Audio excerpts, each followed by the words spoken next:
Right, let's go straight to your questions. It's a WhatsApp question from James in Hitchin. The Labour Party increased taxes before announcing it wants people to get back to work. Is disincentivising the very thing you want people to do anything other than just plain stupid, Layla Moran? Well, as you will be aware, the Liberal Democrats did not agree with the increase in national insurance contributions. We felt that it was particularly bad for small businesses, and small businesses are the backbone of our economy, and we've made every effort to do that. I mean, I think this is coming off the back of the headlines today that Liz Kendall wants young people to get into work and, change the welfare system to do that. Every young person I talk to does want to work. This this weird political positioning that somehow young people don't want to work and that they're going to take away their benefits if they don't. Well, to be fair, there are 1.2 18 to 24-year-olds not in education, employment or training. So there is some evidence that there are a substantial number of people who don't want to work. Well, just because they're not working doesn't mean they don't want to. And actually, I think the very genuine question that we need to ask, and I didn't hear from the government that they've done this hard work, is why? Why are they not in work? Now, there's a number of reasons that could be, but I would point out that this is the generation that went through and grew up at a really important moment in their childhood during the pandemic. There are big anxieties, mental health issues at a time off the back of 14 years where we saw public health grants decreased, community mental health services on their knees, people not being able to access the care that they needed. And some of those people are also young carers. So, what is the combination of factors that have meant these young people aren't able to get I totally accept that a proportion of that 1.2 million can't work for whatever reason, but a proportion, I can't believe it's 50%. What proportion? And I just don't... I genuinely believe young people want to work. That's what my approach to this is from that, and that's from conversations that I've had with young people. And when I speak, and I've got some incredible colleges, for example, in my constituency, that are the people that will often run the courses, that are the access courses to those young people. We've got a crisis of SEND in schools, which means that a lot of these young people didn't have the support in order to get onto that ladder, do that first course, that BTEC, whatever it is that got them into that first job. There are a huge number of factors here, but the political positioning of young people don't want to work, I just don't accept. And I want to understand better, why is this happening? I'm not questioning it if it's happening or not. It is happening, but why is that? And actually, I'm not sure the demonisation of young people is the way to get them to do that. Tom Joly. Well, I'm going to sound grumpy old man. I'm not supposed to be doing this, but I don't know. It's I read that. My role. Yeah, I know, but I was reading today that a lot of this is to do with lockdown, as you were saying, and that kids were. I mean, my kids grew up through lockdown, and I'm not saying I think they'll be a bit lazy occasionally, but they both went to uni. But I just can't see this lockdown and that whole thing being the problem, the reason why people can't work. I just find it very, very strange. I mean, I think every generation had something that they grew up with that was, we grew up in a Cold War. We thought we were all going to be nuked. So what would be the point of going to work then? I just don't understand what that excuse is. Well, it's things like many young people might have had a job on the side as well as going to school, or doing something that allowed them to make connections. And actually, what I've seen is a lot of those young people who went through that period then had a period of years where they had to sort of make up their social connections that were just sort of happening and would have happened during the pandemic. I disagree with that totally, because actually one of the things I think really happened during lockdown, which was the saving grace, was a lot of people made their connections on social media and online, which we would not have had when we were growing up. So I don't think that stopped that too much. It might have stopped their interpersonal skills, possibly, which is agreed, but I still don't think that. I don't think that's the reason. Helen Whately, this is your area, isn't it? I was listening to Liz Kendall today talking, and I was thinking there wasn't a single word that she said that you couldn't have said. Well, I'll come to that. Can I just pick up first on James's point? It's with James, whose message you just read out there, because to me he pointed out one of the biggest contradictions in Labour's policy on this, where on the one hand Liz Kendall was talking about the importance of people being in work, and particularly the challenge of more young people being economically inactive, and the importance of supporting those young people into work, with which, as you say, much of that I can agree with, and a lot of what she was actually talking about in her white paper today, and it covers, is reforms that we already had in progress. But what's such a clear contradiction is we've just had a budget which is an anti-business, anti-growth budget, which businesses are saying very loud and clear is going to make it harder for them to hire people. In fact, there's a risk of people being made redundant. So on the one hand, we've got Labour's Work and Pension Secretary wanting to get more people into work, but the Chancellor doing a budget, which is going to mean there are fewer jobs and actually going to make it materially more expensive, around £5,000 a year more expensive, to employ a young person, an 18-year-old, say. So the problem here is like one side of the government doing one thing, another side of the government doing another thing. As I said today in Parliament, really the Secretary of State for Work and Pensions needs to be talking to her Chancellor and trying to get the Chancellor to be more pro-business and pro-jobs. But in this white paper, is there anything that you couldn't have said? It seemed to me that there was a hell of a lot of initiatives. I mean, they said that every young person is going to be offered a training place, be a job, or be in education. But I remember Rishi Sunak announcing exactly the same thing a couple of years ago. Well, so something you've picked up is quite a lot of what's in there is continuing the policies, the reforms that we put in place. So, for instance, as a health minister, I was working very closely with our Secretary of State for Work and Pensions, Mel Stride at the time. He's now Shadow Chancellor, on the Work Well programme, which is about specifically picking up and supporting people who are struggling to stay in work or falling out of work because of ill health and putting in the support. But one of the things that is very different from what Labour has put in their paper today is they have not got a plan for how that they are going to control the growth in benefits and make the savings, which are so badly needed for the taxpayer. So on the current trajectory, sickness benefits are going to go up to £100 billion a year by the end of this Parliament. Now, we had in our manifesto a plan for 12 billion savings off that welfare bill. And there's no sign of Labour having a plan for how they are going to save on welfare. And instead, what we saw in the budget is them putting up taxes, actually making it harder for there to be jobs for people to go into. So they're making these very different choices about higher taxes and then higher spending on welfare compared to what we would have done had we been in government now. Camilla Turner. Just going back to what Layla Moran was saying about how some young people do want to work, but they've kind of been set back through no fault of their own. I'm sure that is the case for some people, but I think as with adults who are out of work, I think there are also lots of young people for whom not working is the less effort option, because the incentives aren't necessarily there, because they can get by, maybe they're earning some money elsewhere, not through the kind of legitimate jobs market. Maybe they've got some benefits they're entitled to. And I think what the big Liz Kendall package was missing, and I think looks like it's been deferred until next year, is a kind of what they're actually going to do to get to grips with the benefits bill and to incentivise people to actually go out and earn a living and pay their taxes and contribute to society rather than being in receipt of benefits, which they don't necessarily always need to be because they could work, but they're perhaps choosing not to because that option exists for them under the current system. Layla, just on the point that you made about young people wanting to work, why is it that every single pret-a-manger that I go in is staffed by foreigners? I mean, I'm not saying they're doing a bad job, but why aren't British people, why aren't British youngsters going for those jobs? You'd have to ask them.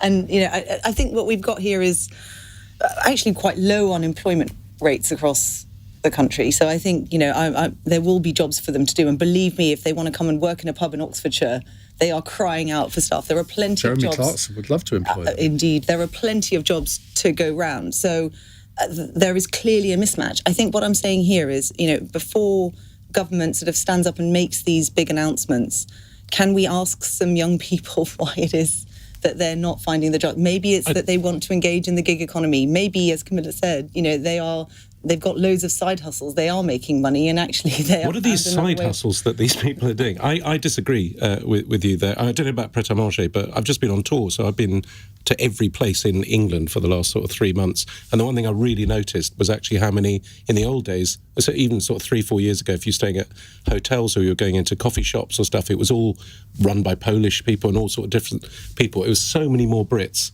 working in there, really, really noticeably. So, but not necessarily that young, older ones. So I don't know what the young are doing. They're side hustles. I'm slightly suspicious of these side hustles. Are we saying OnlyFans, or what are we saying here? I don't know. I mean, some of them have sort of started up micro businesses. I mean, micro businesses. Yeah, they sort of buy and sell stuff. I mean, isn't that a job? Well, yes, but they're probably not paying taxes on it, which is why the government's not very happy about it. So, how does one set up a micro business? I'm interested. think in Very need to- easy. Really? A retail business now, you can literally just press a few buttons on the internet and create your own Yes, but you online have to pay shop tax at on no that. cost You pay tax whatsoever. on that. Some of them Well, are some do, literally some playing the don't, Bitcoin probably. market. Oh, I mean, I have a cousin who has done this very successfully, not in Day this country, I traders, dare you say, mean? otherwise I obviously would encourage them to pay their tax here. But what they are doing is quite interesting, some of them. But I would say, I genuinely think, if we are going to go down this route, whatever they have come up with, has it been co-created with young people who are willing to engage in this and who do want to work and are probably some of the best placed to be answering many of these questions? I do feel that even at the tender age of 42 that I am now, I am not qualified to speak for young people on why I think they want to work. They tell me they want to work, but they're not. Why is that? And I hope the government is asking them those questions and using that expertise to make sure that this works for them. I just want to bring back so one of the things, again, as I mentioned, as a health minister, I was working on some of this stuff. One of the things I was working on, and I'm disappointed not to see in the white paper today, was fit note reforms. So this is a fit note that you get from your GP if you go to them and want to be signed off sick. And when that was designed so that your GP could say, well, you can maybe do some work, You can day no, trade, you're but- not fit enough to work at all, and some options for GPs. But actually what's happened in practice with that process is that 94% of people's fit notes are signed off that they can't do any work at all.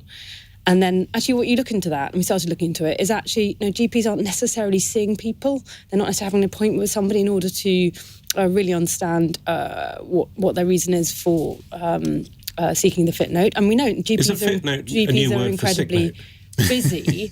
And some GPs really do try and support patients to be able to continue to work, but others will say, well, that's, they don't have time for doing that. So one of the things that we were looking at is how to make that process work differently so that actually you would see somebody who would be really able to talk to you about, well, maybe if you're struggling with your mental health, it might be better to be continuing doing some work, but let's, work with your employer, try and make sure. How many hours of... So do have a different kind of process around that, and to try and make sure that rather than people just being signed off sick, instead finding a way where if your health actually could benefit, in fact, for you being in work or you're still able to work a bit, to still continue in work. How many hours of meetings did civil servants have to come up with the idea of a fit note as opposed to a sick note?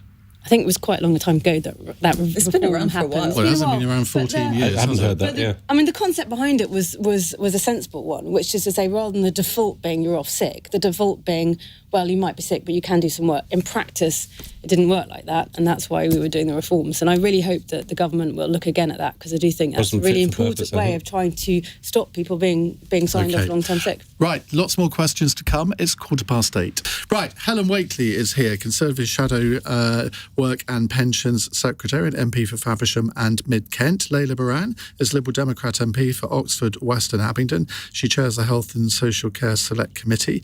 Joly, comedian and broadcaster. Have you finished your tour now of the country's hotels? I have finished my tour. I'm in Guernsey on Thursday night, which is going to be quite fun. Well, Guernsey's wonderful. Yeah, I really like Guernsey. My granddad's buried on Guernsey, weirdly, so I'm going to go and visit his You're very his eclectic grave. background. Very strange, yeah. That's why I'm often accused of being a spy, which I wish I was, but no. Camilla Turner is never accused of being a spy. She is political editor of the Sunday Telegraph. Right, let's go to Shuvik in Eltham. Hello, Shuvik. Hello, Ian. I think Preta Manger won't do as well from now on because there's more working from home.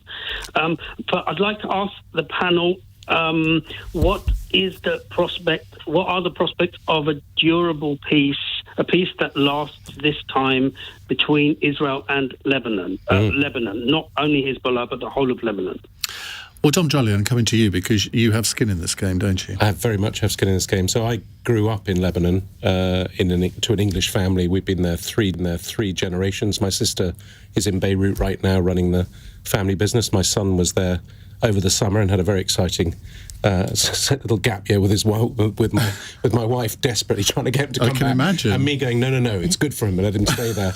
I'm in a really strange situation in this because I think I'm probably Firstly, I speak Arabic, I speak French. I grew up in Lebanon. I'm aware of it all, but I think I'm the only non-tribal person in that I know in the Middle East, because I think over the period of my life I've been shot at by almost every side, and once you've been shot at by people, it's very difficult to have any sort of sympathy with them. So my main thing is extremists of all hues need to get out of that area, and obviously I think what Israel's been doing in Lebanon has been appalling, and there's been some terrible innocent, a vast amount of innocent people killed by their recent attack, but also, Hezbollah is an absolute stain on Lebanese society, and it's been a state within a state, and it's absolutely throttled Lebanon for so long. So, I hate having these discussions because there's no right or wrong. People are so extreme on either side when actually neither side is behaving brilliantly. Hezbollah have behaved appallingly within Lebanon.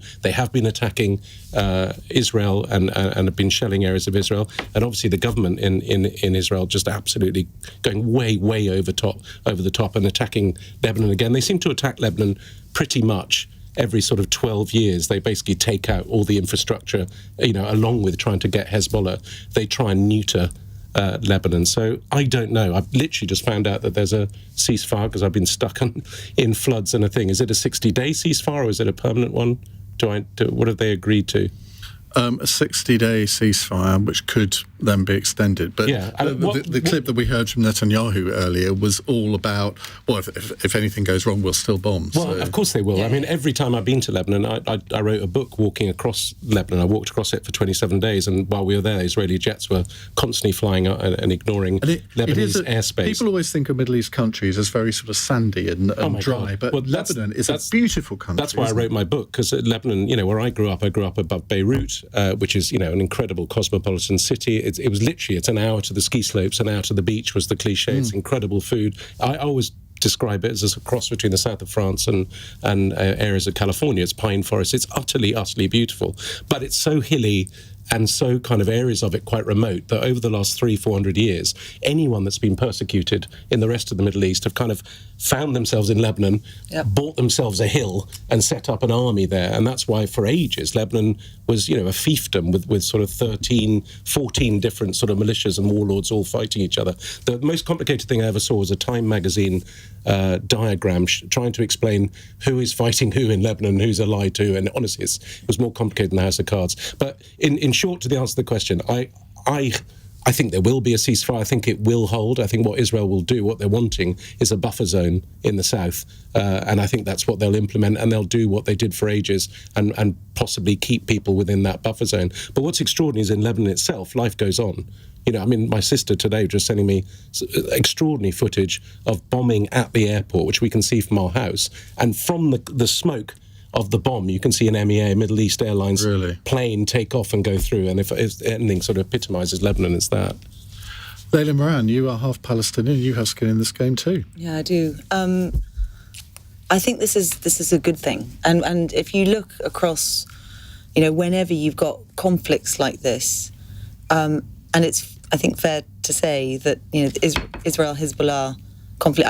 The caller said, across the whole of Lebanon. I mean, this is very much about Hezbollah, and even the Israeli government makes clear this is not about the Lebanese people, although they're very it's affecting them. Absolutely, but they are very much caught in the middle, and I completely agree with you, Tom. They've gone far too far, but it's also linked to Gaza, and it's also linked to the wider instability in the region. My hope for this, and I'm nothing if not an optimist, and for what it's worth, Tom, we've not met before, but I'm where you are politically. I am absolutely about get the extremists out. But that seems to be a really... It's very niche. That seems to be, but it's nice to find another one. But why is that so niche? I mean, it's ridiculous. No, I know. But I'll tell you something, though. I find it interesting that the people who take our view are people who have skin in the game. Well, I tell you what really irritates me is people that are extremists on either side who none of them have ever visited that area, don't speak any of the language, have never had to deal with the situation that's there. And it drives me nuts. I completely agree with you.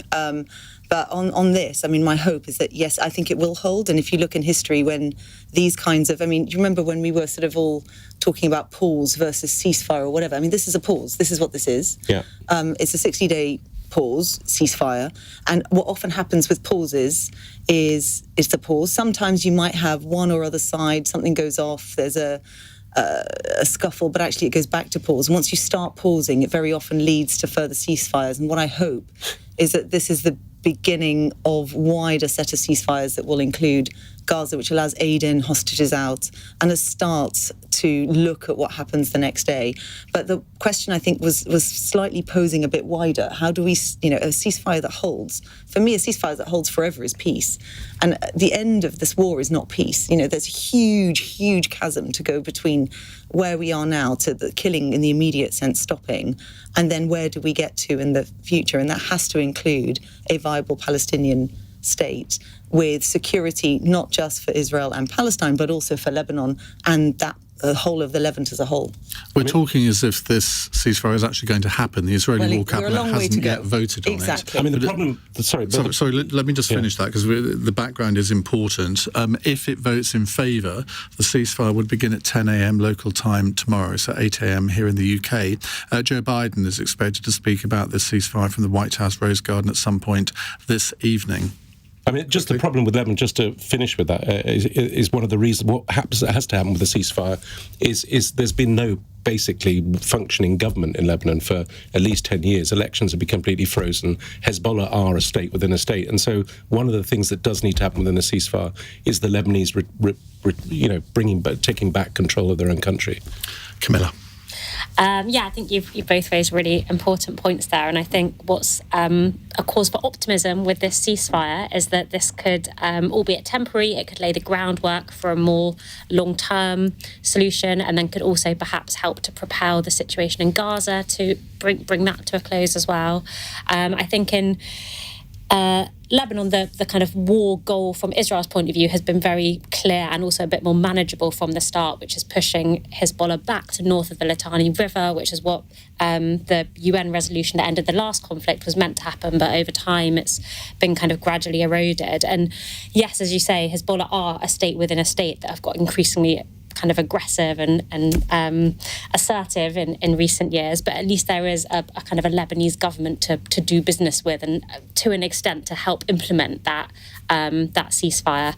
And if out of this a more stable and more kind of forthright Lebanese government can emerge, perhaps with other pressure points from America and the region, that would also be a really positive What step. fascinates me is I would imagine that this can only have been agreed with the agreement of Iran. I mean, Hezbollah can't do anything without that. No, they can't. I would have thought. And no one ever talks about Iran in this, but yeah. Helen. Well, I don't have so much skin in the game as Dom, for instance. But I have visited Lebanon about 12 years ago for actually really, really good friends' wedding. So then watching, on the TV or on my phone, the bombing of Beirut, and I can to picture the places that I was in when I was there. And it really brings home as best it can when you're not there. Sort of what to me was very a civilized, lovely place to visit. Going through that, seeing this news, I hope that this ceasefire will come into effect, and that it will then endure and be a basis for peace, and that on the attacks on both sides of the border will stop, and that as Layla was saying, in a direction of peace across the Middle East, building on this.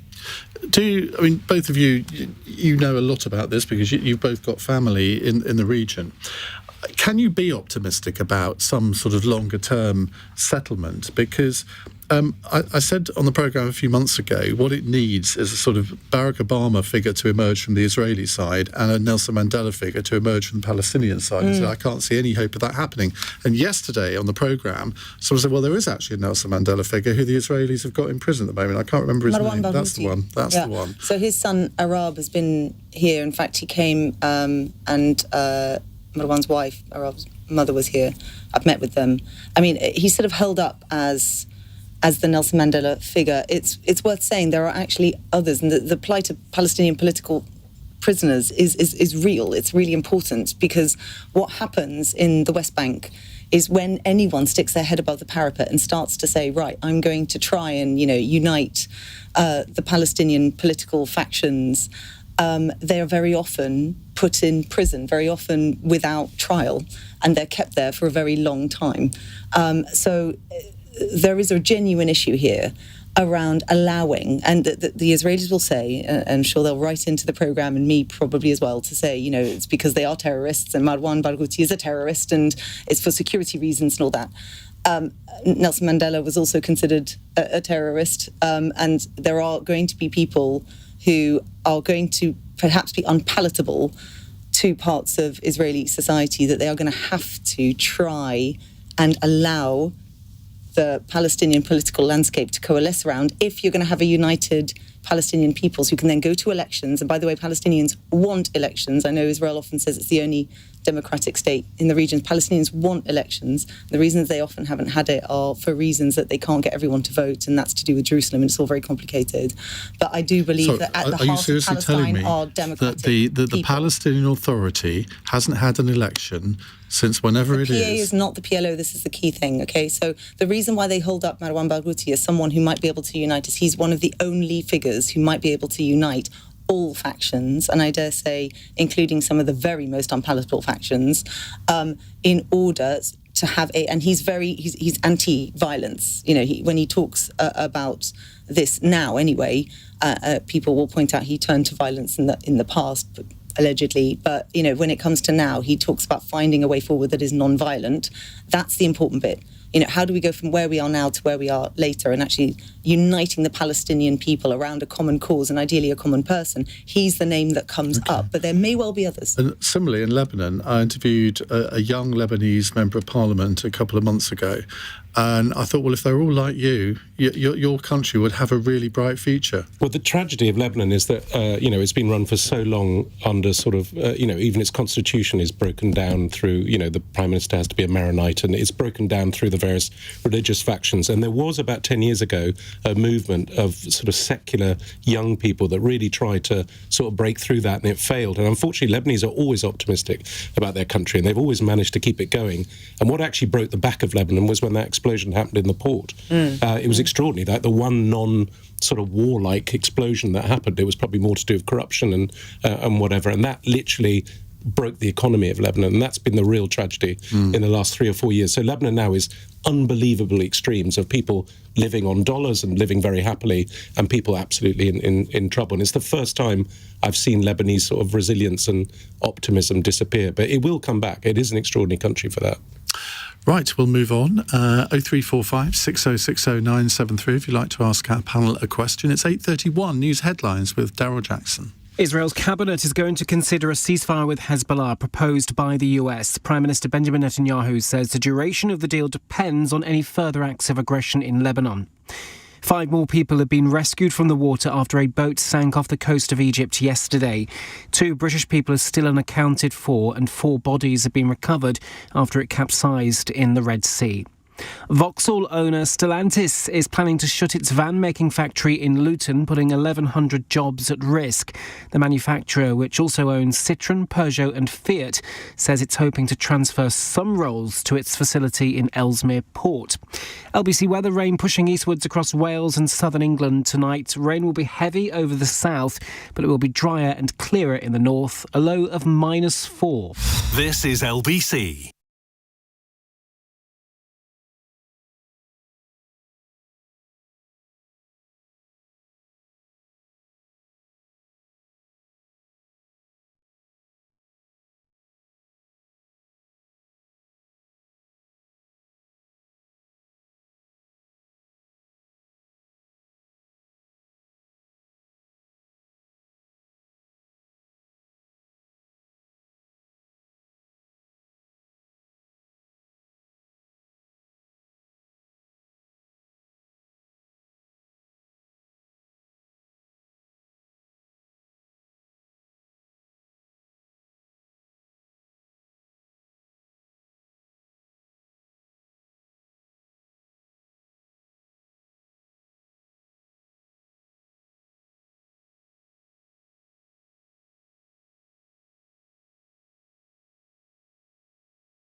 TV.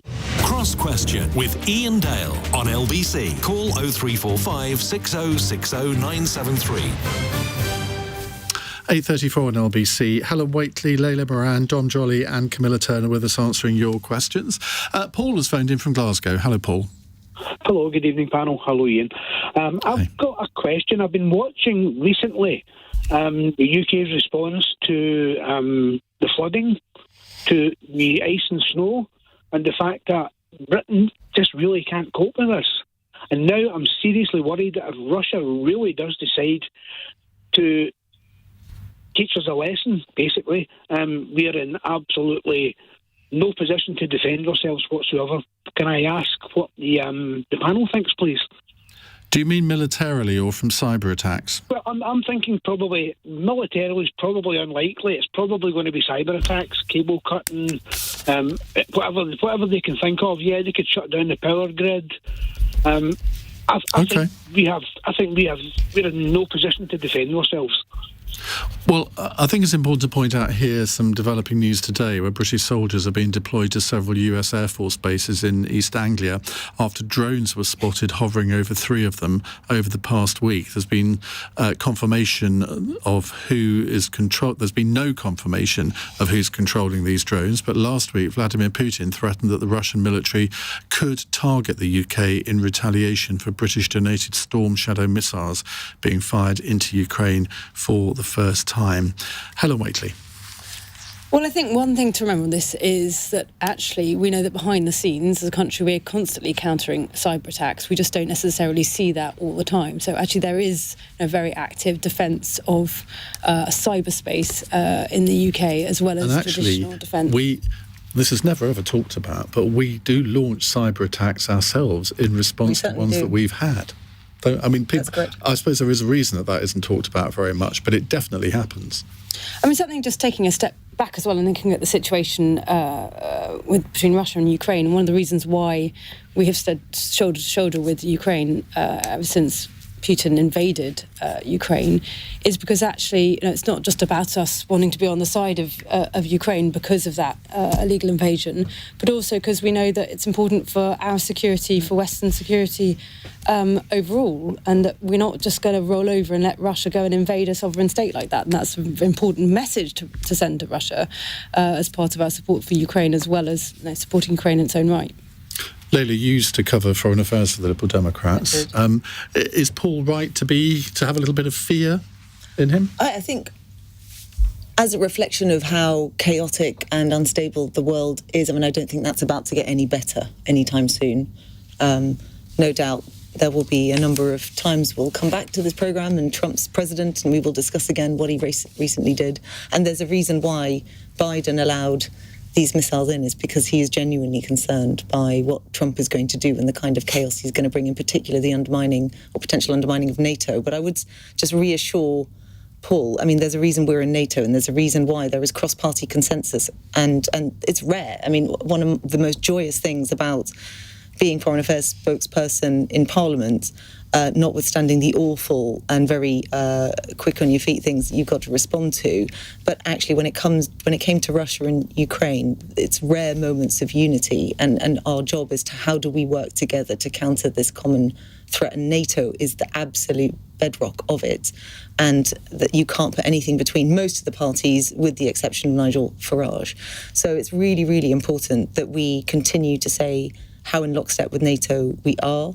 It is right that we look at defence spending, and the Liberal Democrats, among others, are pro-increasing our ability to fund our troops, and that's not just, the fancy stuff and the cyber stuff, but also, the basic, do they have the right parts to refurbish our tanks and our planes? And we keep hearing about the way our troops are treated and their families. I mean, this is all really important right now, so we need to do all of that. But Paul did start by saying the inability for the country to deal with flooding and ice. And I dare say the reason he's saying that, and I have sympathy with it, you've got this big unstable world, and yet we just can't seem to, at points, get the basics right. Now, as we are speaking, the waters are rising. Well, we have a question on that coming do we? up, I will come back to that. But the link between the local... Don't fire your weapons I won't, but what I'll say is just, and it is important, if you get the local right, then people trust you to get those big, scary geopolitical questions right too. And people often ask me as an MP, why the hell are you talking about Russia, Ukraine, when my bins haven't been emptied? Well, they've actually got a point. To which you say, get us perspective, inserting expletive between the two words. But the point is, if we get the basics right, we can be trusted to go off and do the big stuff right. And I think that's the point he was trying to draw out in his question. Camilla. I think it's a really important point that Paul raises, and we had Pat McFadden just yesterday speaking at a NATO conference talking about how the kind of the hidden war of the Russian Ukraine war is Russia launching these cyber attacks, and not just on Ukraine, but being ready and willing to do that on all the other NATO countries as well. So just the importance of our defences being there, not just at a kind of national infrastructure level, but also individual businesses having. Of course, if they do that, what they don't necessarily know is how we would respond to that, because I suspect that we are entirely capable of bringing their entire economy to its knees through a cyber attack. Yeah, I think that's right, and I think where our military defences are probably not really where they should be, we probably would struggle fighting in an actual war, because over the years our defence capabilities have been really degraded. I do actually have a bit more faith in our cyber capabilities and our cyber defences, and our ability to, one would hope, withstand an attack, but also probably, as you say, have the capability to launch a counter-offensive should we need to. Tom?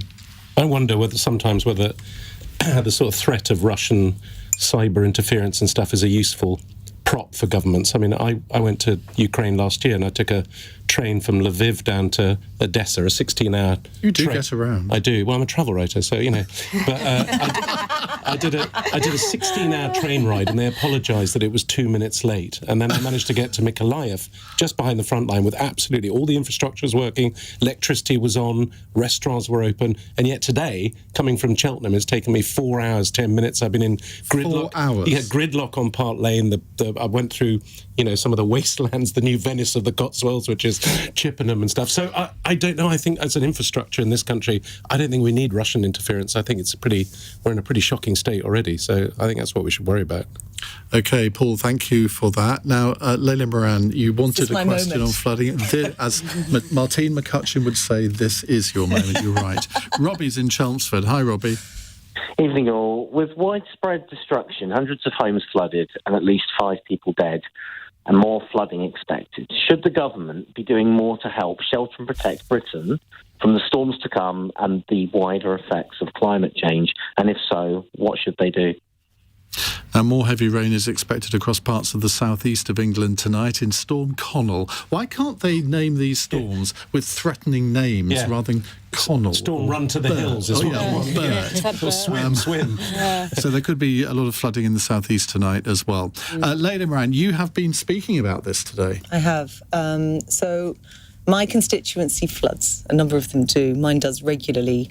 And it is actually partly because the Thames is the key river that runs through, but also the floodplain in the southeast is one of the biggest unprotected floodplains in Europe. And so, we have a lot going on. The reason I've been talking about it is in South Abingdon, in my constituency, there are a number of streets that flooded very heavily in 2007 and then didn't for a while. But this year have already flooded twice and now a third time over the last 24 hours. And these are people who, young people, older people, absolute devastation. We hear it all the time. And, luckily there's been no loss of life, but the anxiety that's been caused. The reason I've been talking about it is, they've been totally let down. I'm here, so I wasn't able to go myself, but I saw them in September. They said they felt alone, they felt abandoned. They'd been promised flood defences by the Environment Agency. It was then run through this sort of value for money algorithm, and it came out saying computer says no, and yet they've been flooded over and over and over again, and there's such frustration. So I was pleased the government has said, and I think it was yesterday, that they are now launching a review into the formula. That is a good thing, and we are allowed, hopefully going to be able to feed into that so that places that frequently flood do. But the thing that just did my head in was, knowing that they'd flooded twice this year, we contacted the Environment Agency to say, please, can you send some people And yes, there's not much they can sort of do at that point, but actually them being there is reassuring. Make sure the sandbags are there during daylight hours, give people the right advice, be there on the ground. And there should be provision for the EA to do this. However, they told us they couldn't go because they hadn't received the right training. And the training wasn't what to do in a flood or anything like that. It was training to indemnify the EA against what would happen if they got sued by an employee should they be basically assaulted by a member of the public who's angry over this. And it had nothing to do with Abingdon. It was somewhere else in the country over another thing, possibly another storm. We have yet to get to the bottom of it. But basically the implication was that there were people who were able to work in the Environment Agency, able to go out there and help people, and they couldn't for a lack of some training. Now, I totally accept, and it's true, and we must all say, any kind of assault on a public worker in that way, it's not acceptable, and the full force of the law needs to apply, and absolutely better training is a good thing. But come on, please, can we apply some common sense to this situation? One of the best ways to stop residents from being angry at you is to be there in their hour of need. So I've been assured by the Secretary of State at the dispatch box, it was yesterday, and again we got an email today, they've raised it with the EA, but yet, they feel so abandoned and there's no one there right now. For what it's worth, they are elsewhere. So I'm not blaming the EA workers here. I think this is a decision that's been taken at the top of the EA, and I really am keen to get to the bottom of it. But Deputy come heads on, must guys. roll. Come on. Tom?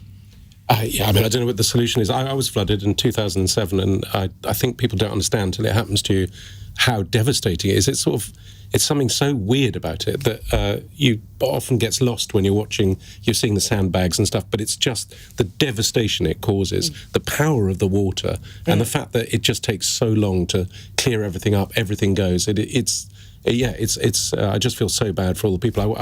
Yesterday I went through Chippenham. I was going to see a relative near Chippenham, and Chippenham, honestly, was underwater. I mean, it was really, really. I'd never seen it that bad, and I just feel so bad for people. Is there a Lib Dem constituency that isn't being flooded? Do you think it's the Russians that are after the Lib Dems? It's often, Waitrose. It's like which one predicts where there'll be a Lib Dem. What to do? I don't know. I mean, how do you? Well, that's the thing, isn't it, Helen? Water? Because when you were in government, I don't know whether you've got any of these issues in your constituency, but you could spend 10 times the Environment Agency budget on extra flood defences and still not please everybody. Well, you asked, do I have these issues in my constituency? I was flooded out of my constituency home a few years ago. So similarly, like Dom, had that experience of having to move out for several months while the house was dried out. And also things, when the water's coming in, there is nothing you can do. And it never dries out, it seems. And the thing that was amazing was how neighbours and community rallied round and helped. I was there with at the time, my two daughters were pretty small, and people were amazing and helping us get out and cope with the immediate situation. What was interesting with that was it didn't actually involve a huge amount of money being spent on the flood defences for the village, but it just the flood defences needed to be maintained, and they'd fallen into disrepair over the last however many years, and nobody had really kept an eye on it. So it's not always about large amount of money, it's just about making sure that defences that exist are maintained or improved. Though of course there are things that need lots of money. I do know that when we were in government, we doubled the spending on a capital investment on flood defences, and the number of up to 5 billion is in my head. So clearly as a country, we are spending a significant amount on it. And one of the challenges is that we're seeing this kind of increased level of rainfall, the impact of climate change happening very rapidly, and lots of other things going on, like increased housing, and that means faster runoff, and lots of causes that mean that we have got this very serious flooding happening here and now. And the new government now needs to get on and make sure that defences are put in place rapidly. Camilla, briefly, if you can. Just briefly, I think it's such a shame that you have. It takes a crisis like this that comes up every so often for people and for the government to actually listen and think, oh gosh, we should probably do something about flood defences. But in all the interim periods between big flood crises, you have communities and groups sort of crying out for better defences, and just no one listens until something like this happens. Right, you're going to love our fun question at the end. Don't go anywhere, it's 8:48. LBC.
PTV.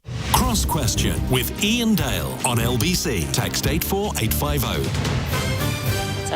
Helen Whately, Layla Moran, Dom Joly and Camilla Turner here answering your questions. Now, before we go to the next question, some breaking news. Israel's war cabinet has approved the ceasefire deal with Hezbollah by 10 votes to 1. The controversial National Security Minister Itamar Ben-Gvir was the one who voted against the ceasefire.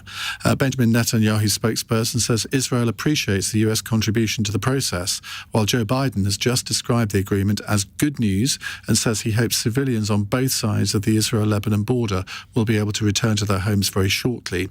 Now, the ceasefire will begin at 2 a.m. UK time tomorrow morning and is designed to be permanent. Well, good luck with that. And I mean that because it will need there'll need to be a bit of luck as well. Strong language. At least it's a bit of good news from the Middle East, which is a rare thing.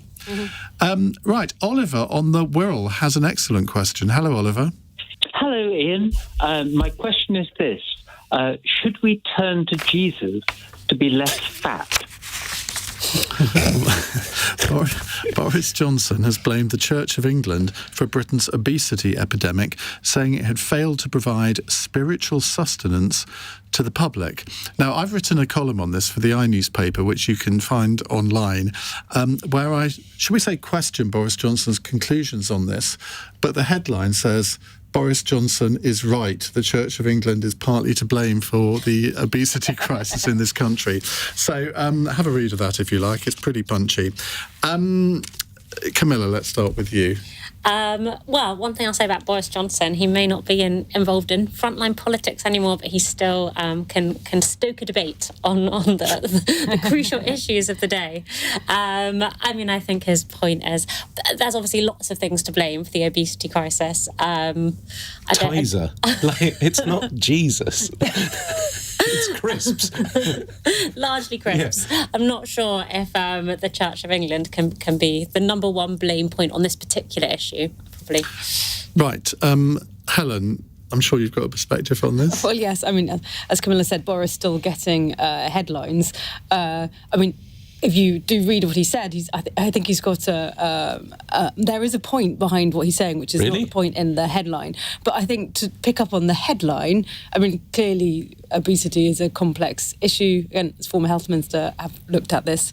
There's no single easy answer, and there is a huge amount that we need to do as a society because the health of the nation depends on it. We do have a big problem with obesity, but I wouldn't lay the blame at the Church of England.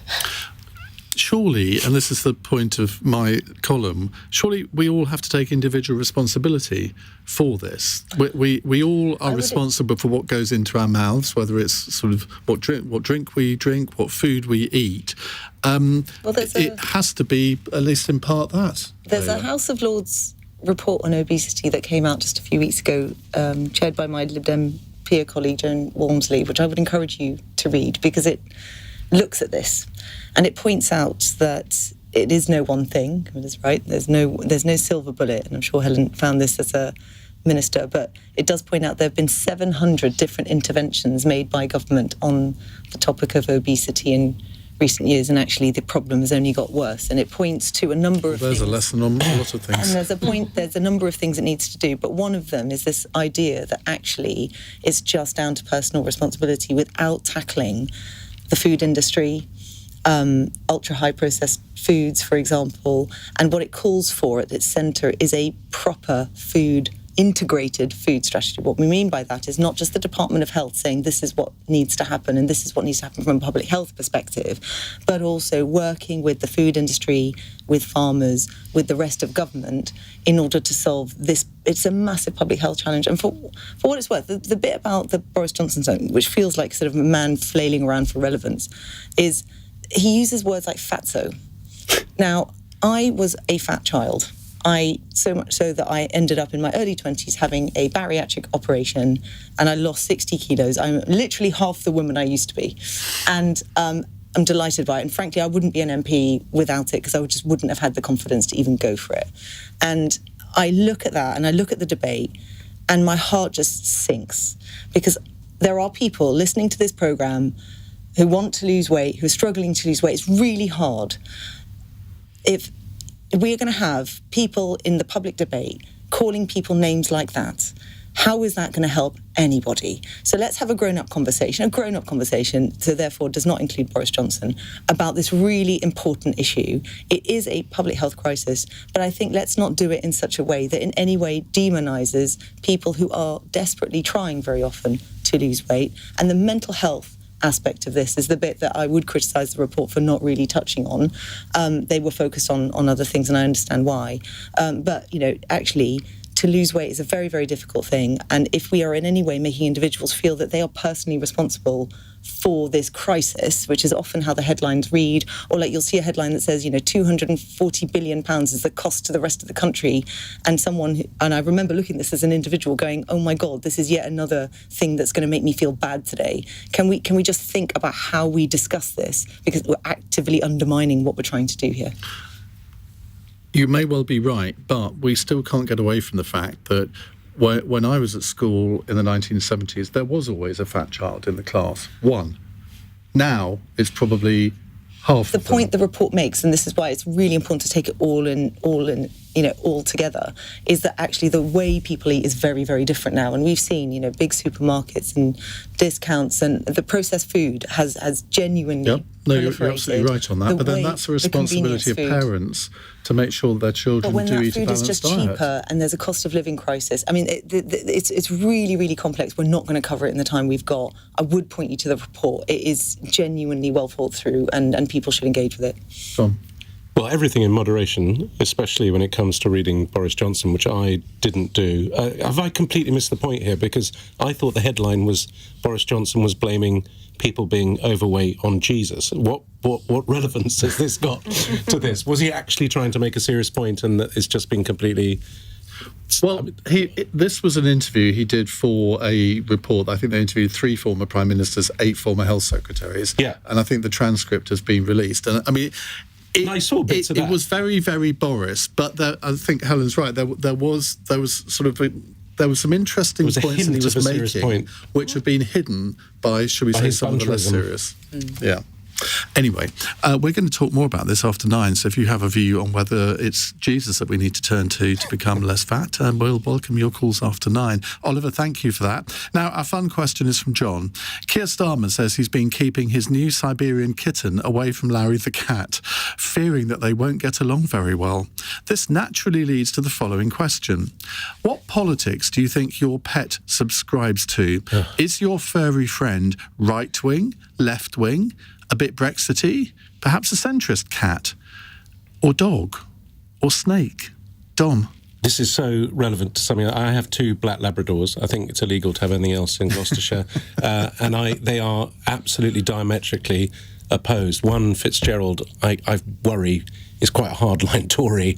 I mean, and there's nothing more embarrassing for me than taking a Tory for a walk every morning. But Truman balances it out. I feel he's a socialist, so I don't know. I've never really discussed it with them, but they're definitely at war with each other. But they get on, so there's hope. Those names fascinate me, but let's go slightly off the subject. Layla? I've got 3 cats. I had 1 cat. Give us the names. I met a partner who had 2. Now we have an abnormal number of cats. I also have a 21-year-old cat called Murphy. 21? She's 21. Wow. She's extraordinary. In fact, I've just put her up for election for the Per Minister competition that was run by Battersea Cats and Dogs Home. I'm sad to say Atlee won. That's the Speaker's cat. Congratulations to the Speaker. She, however, does not accept the outcome of this election. She lost by just 1%. Bit of a Donald We Trump. demand a recount. It is not okay. But all cats, I believe, are frankly libertarian and ultra-right. I'm confident about that. I know them intimately well. They're very superior, aren't they? Very superior, very independent, very, talk about, in it for yourself. That's absolutely Helen. their view of the world. So we have a dog called Alfie, who's a sort of scruffy terrier type dog, bit of a mutt. I would say he's kind of believes in a traditional monarchy. He doesn't really look to have a vote. He wants to do what the family. He's laissez-faire, is he? Yeah. Just want to do the right. He just wants us to do the right rock the thing. boat. Bless him. Okay, Camilla. I actually am not an animal person. What? No pets for me.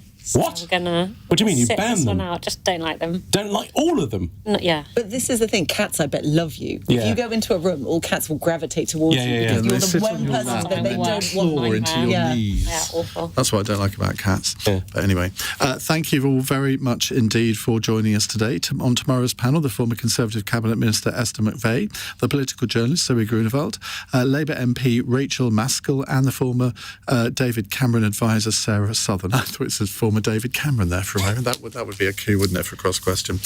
Right, in the next hour, we are going to turn back to the subject of Boris Johnson, Jesus and food. Now, Boris Johnson has claimed the Church of England, has blamed the Church of England for Britain's obesity crisis, saying that its failure to provide people with the spiritual sustenance they need was leading people to gorge themselves. The former Prime Minister said that when he was younger, it was very rare for there to be a fatso in the class. His words, not mine. Now they're all fatsos, he says, and I'd be shot for saying they're fatsos, but it's the truth. Well, what lies behind Britain's obesity crisis? Is it, as I said a moment ago, largely down to personal responsibility? Is it down to the food manufacturers? Is it down to changing society? 0345 6060 973. On your radio, on Global Player, and Play LBC. leading Britain's conversation. This is LBC.